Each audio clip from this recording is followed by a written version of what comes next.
Next we have Edward Spencer.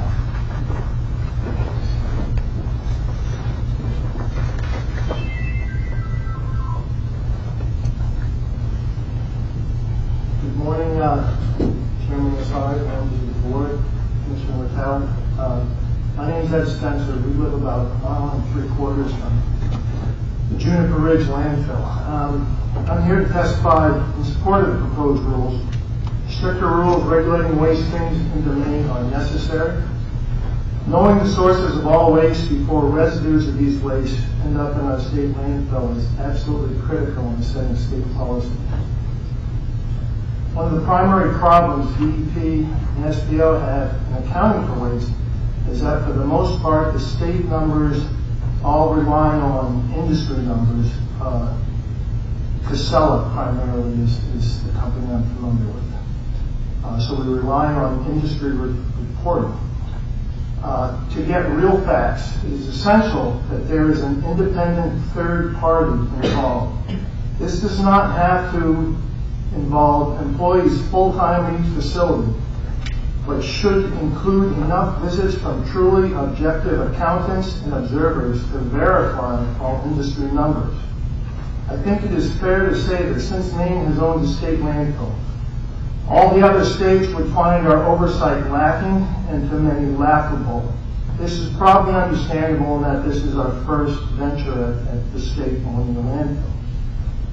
I blame this lack of oversight primarily on the state planning office, who admitted to a legislative committee on February 5th this year that they have checked out exactly 0 trucks to verify manifests.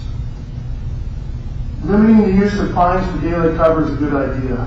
Currently, KTI could grind all their wastes and send them to JRL as fines for daily cover. By the way, these fines often contain the highest concentrations of heavy metals in the waste stream from CBD processing. These fines for daily cover are also exempt from paying fees to the host communities. I also think it's unfair to categorize most of this material as recycled, as to most people, recycled materials do not end up in a dump.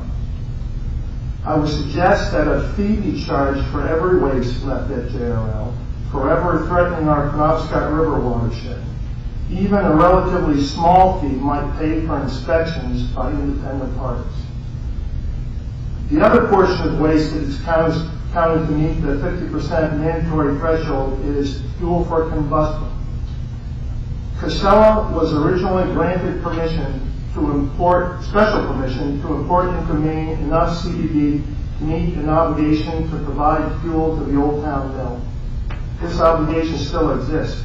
However, when Casella actually provided this fuel to be burnt in Old Town's biomass boiler, 16 out of 31 fuel test results provided to DEP showed violation of state standards. So Casella's fuel was faulty. Too high in lead or arsenic or plastics or fines or unburnable materials, or in many tests, multiple violations. So we should ask Casella, how many tons of CD fuel did you supply from your KTI processing facility in 2009?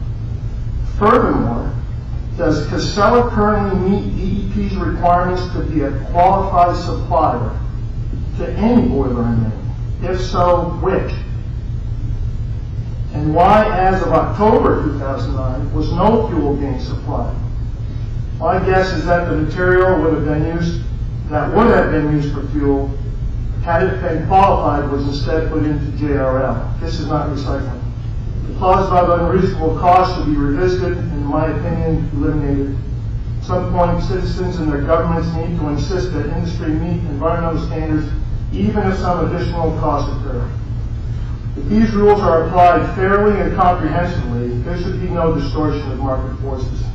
By the way, I think it could be said that we cannot eat much of the freshwater fish in Maine because of mercury contamination from coal-burning utilities.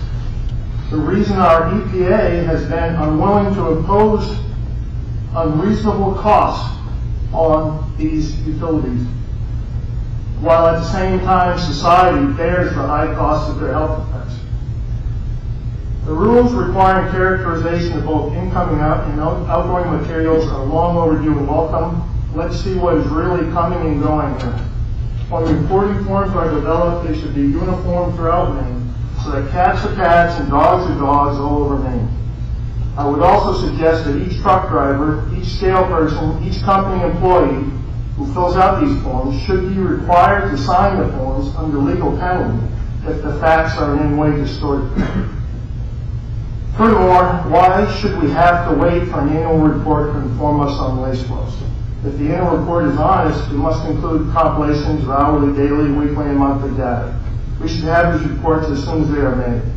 Certainly, monthly tabulations are not too much burden and could help us to understand changes in state waste streams in time to call for closer scrutiny. We live in an instant world, and waiting for over a year for data that must be compiled daily is not acceptable. In fact, citizens groups such as the Trash Tracking Network are forming to demand real accountability. Once again, count me as in favor of these new rules, and thank you for your time. Thank you, Mr. Spencer.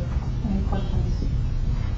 Thank you. If you guys written testimony that you wish to have a copy of, just give that to Sherry, please. Thank you for your time. And since I probably wasn't clear at the beginning, when we're making comment on the proposed rules, you need to stick with proposed rules and not be facility or operator specific. That's not part of the rule. And so it would be very helpful if the concerns were framed in terms of the rule itself and not specific facilities.